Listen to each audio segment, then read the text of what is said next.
Welcome back to Business in Vancouver on Roundhouse Radio 98.3. We're the daily business news program from Business in Vancouver's newspaper and BIV.com. I'm Kirk Lapointe. I'm Tyler Orton. Well, Kirk, I love having Haley on the show when I can chide her about, she seems to be the only person who does not use online shopping at all.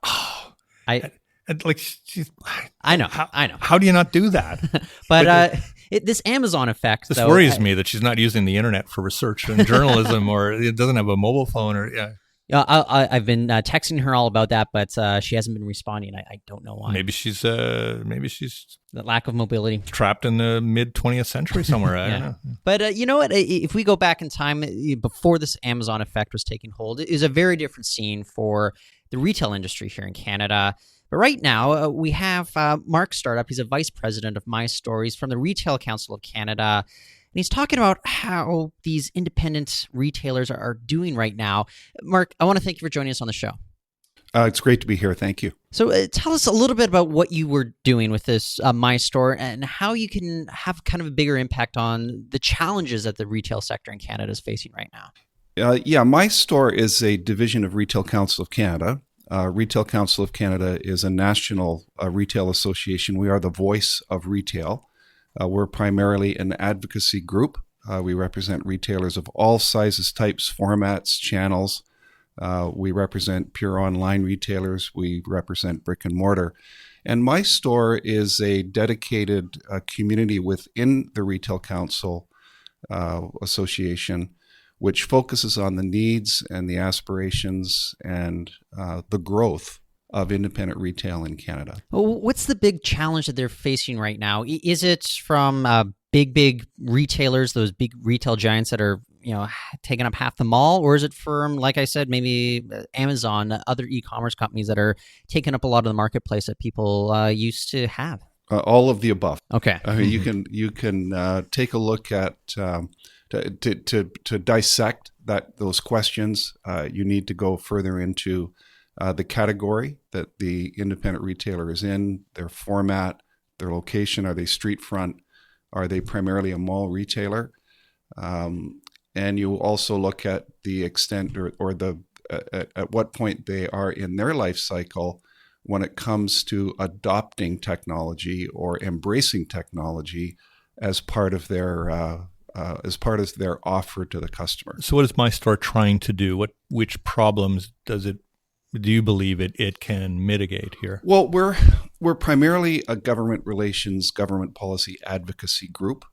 So on that front right now, the big issues that we're tackling on behalf of independent retailers and virtually all retailers in Canada are very timely.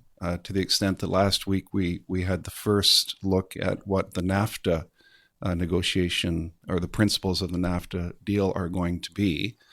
And within the NAFTA discussions, there will be a discussion on de minimis. Mm-hmm. De minimis is the amount that below which Canadians can purchase online goods from the U.S., bring them into Canada, and not pay duties and taxes. Currently, the de minimis in Canada is $20. If the Americans get their way, the de minimis would go from $20 to $800. Yeah, exactly. So you can imagine that this creates an enormous threat, not only to the retail community, but we feel to the Canadian economy. Other issues that we've been focused on are the high cost in Canada of credit card and debit card transactions. Mm-hmm. We had that big battle going on between like Walmart and Visa just a few months back. I mean, we can say Walmart's one of those big retailers that are chewing into the marketplace of the smaller guys, but they are kind of fighting this battle with Visa. Like at this point, why is this such an issue for these smaller retailers as well? Well, retail becomes a thinner and thinner margin game.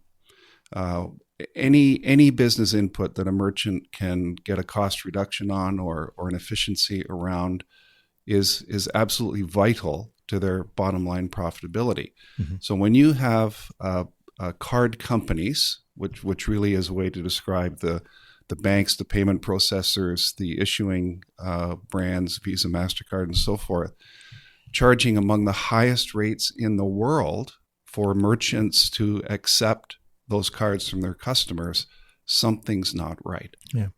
I wrote this week in BIV actually about my own worry as a community that we don't have what I would consider a kind of a merchant defense strategy as a city. That there are now, it maybe just anecdotally from what I see, such a churn. I mean, of smaller businesses that have these storefronts on our streets that appear to be disappearing and popping up, disappearing much faster. That the turnover is wilder than it's ever been.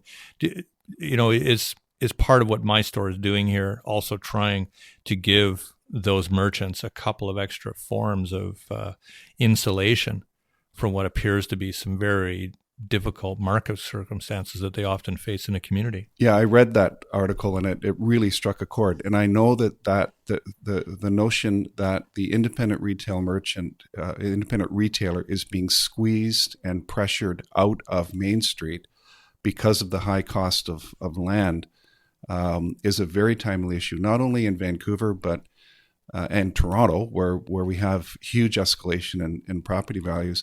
But we're hearing this story being repeated in all of Canada's major population cities from coast to coast.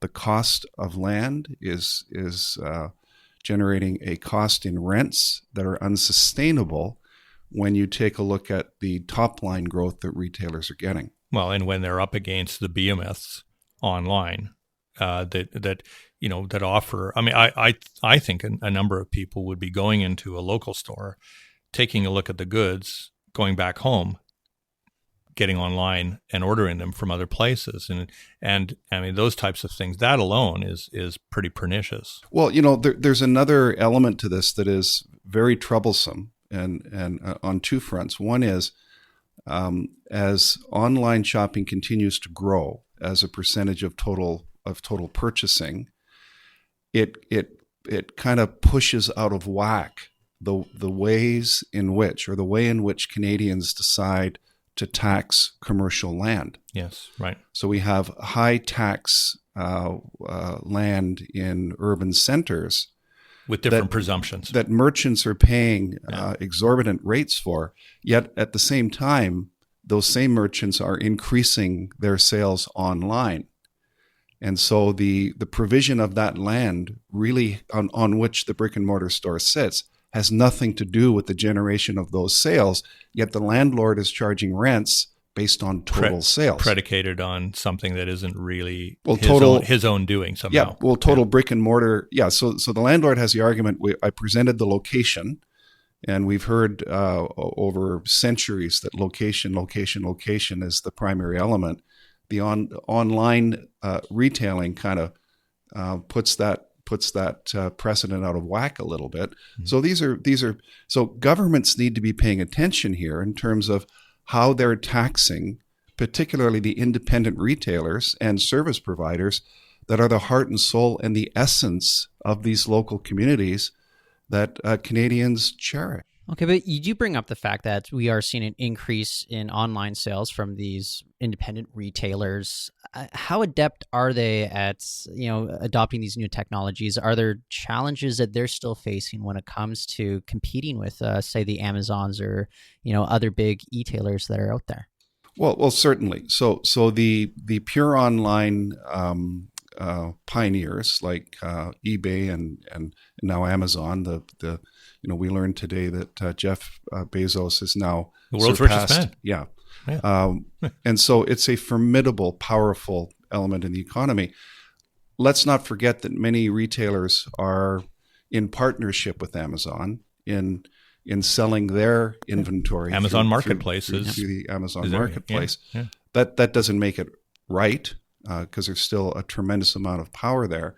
But as technology becomes more embraced by the customer, and the customer can find more goods and services online by providers other than Amazon, it creates terrific opportunity for independent retailers to quickly find the right partners and service providers they can get so they too can be online. But and I'll say this as a consumer, and I can also see where retailers are coming from, though. Are there issues that come up with, say, let's be honest, maybe Canada Post, where, people have this expectation that if they go into a brick and mortar shop, they can walk away with the product that they want.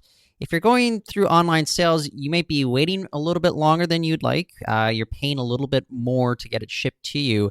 Are you talking to the government about maybe some ways that you can develop policy that makes it even more competitive when you have to deal with postal services like this? Well, the basic premise and tenet of the lobbying that we do is to get a level playing field on all fronts. So whether it be taxation, labor policy, sustainability. Right now, for example, there's a movement toward zero textile going to landfill. These create enormous complexities and new systems and new costs. The merchant is looking for the most efficient and the lowest cost method to get their products to the market.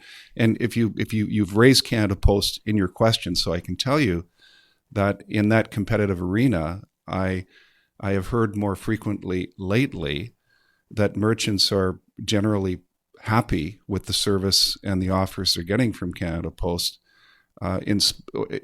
notwithstanding or including the fact that there has been competition in that space with U.S. providers. But with regards to that competition, we also have Amazon, which can pretty much maybe undercut a lot of their competitors as well. And this Amazon effect that we talk about, look, you can click and buy something and it can arrive at your home the day of because Amazon it's the behemoth that we've been talking about. Is that still going to be a challenge for a lot of these smaller guys that are still using the same services, but the margins just get thinner and thinner for them? Well, it's undeniable that this is a force in the marketplace. The growth that's occurring with this one company is astonishing, but it's innovation too. So if we go back to the shipping part of it, if you take Amazon out of that specific question and you put all online shipping, including independent merchants and department stores and mid-sized retailers who have got arrangements with folks other than Amazon to ship goods. There's innovation occurring within that space where people are trying to figure out new and innovative ways to get packages through the shared economy to kiosks for customers to pick them up other than the post office. I've noticed so many more retailers now offering the opportunity for you to order something online and drive past the place at, say, 5 o'clock on the way home at work and have it dropped in your car in a hurry. So it's not fully frictionless, but it's there. It's getting closer that way. Yeah. Excellent, Mark. Great to have you back on the show. I want to thank you for joining us today. My pleasure. Thank you. Well, that's Mark Startup. He's a vice president of My Store at the Retail Council of Canada. You're listening to Business in Vancouver on Roundhouse Radio 98.3. I'm Tyler Orton. And I'm Kirk Lapointe. Stay with us here at Roundhouse Radio 98.3.